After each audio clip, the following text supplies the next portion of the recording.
The police can always use the public's help in solving crime, and there's always a reward. So if you have any information, don't hesitate to call Crime Stoppers.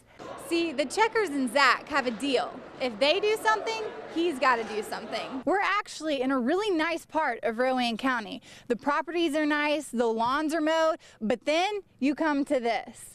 This is the apartment complex where a man attempted to rape a woman before fleeing on foot. And as you can see, this is a gated community, but in this case, it didn't provide much safety. The weather is causing some real problems out here. Behind me, you can see a car. It's pretty banged up. It was a two-car crash. Let's go, Checkers! Zach Bennett suffers from a non-curable disease where tumors grow on his nerves. Because of this disease, doctors had to amputate both of his legs.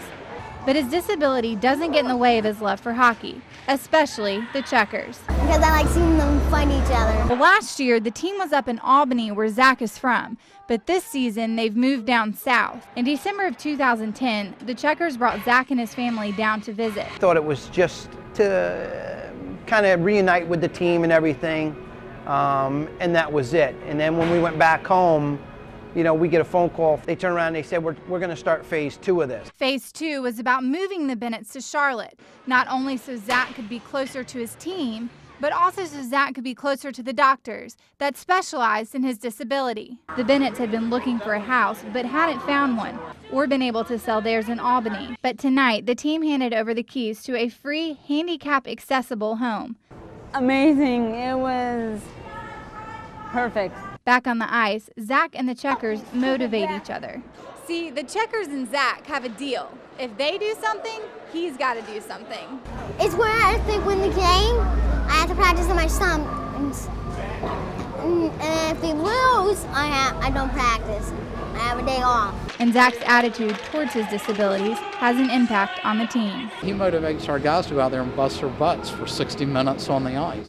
A WBTV viewer called in about a man she recognized on a Crime Stopper segment. It was last October when 22-year-old DeMarcus Antonio Harrison walked into the Rite Aid off Prosperity Church Road wearing a mask, pointing a gun, and demanding cash from the register. In response, there was a $5,000, then $10,000 reward. Now, after 2 armed robberies and thanks to Crime Stoppers, his alleged crook days have come to an end. We had a tipster that called in once she saw our segment, the Crime of the Week segment on WBTV. As she saw it, she in turn called our Crime Stoppers in Mecklenburg County, and then she called Crime Stoppers in Cabarrus County. Mecklenburg County and Cabarrus County police teamed up to find the criminal. I mean, just elated. I mean, we were thinking they may have been doing a big-time theft ring or robberies, committed armed robberies throughout the city of Charlotte, Cabarrus County as well. The police can always use the public's help in solving crime, and there's always a reward. So if you have any information, don't hesitate to call Crime Stoppers. The number is 704-334-1600.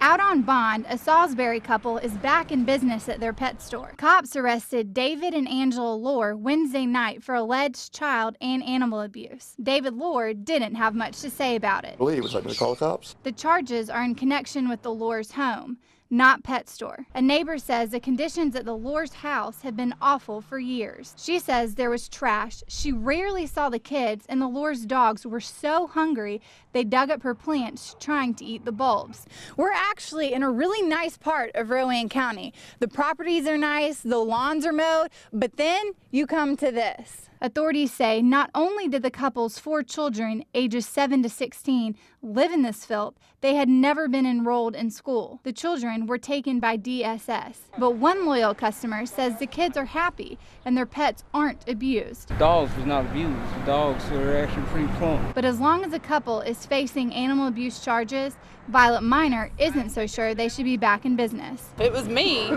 my animals would be gone. I wouldn't be able to have that business.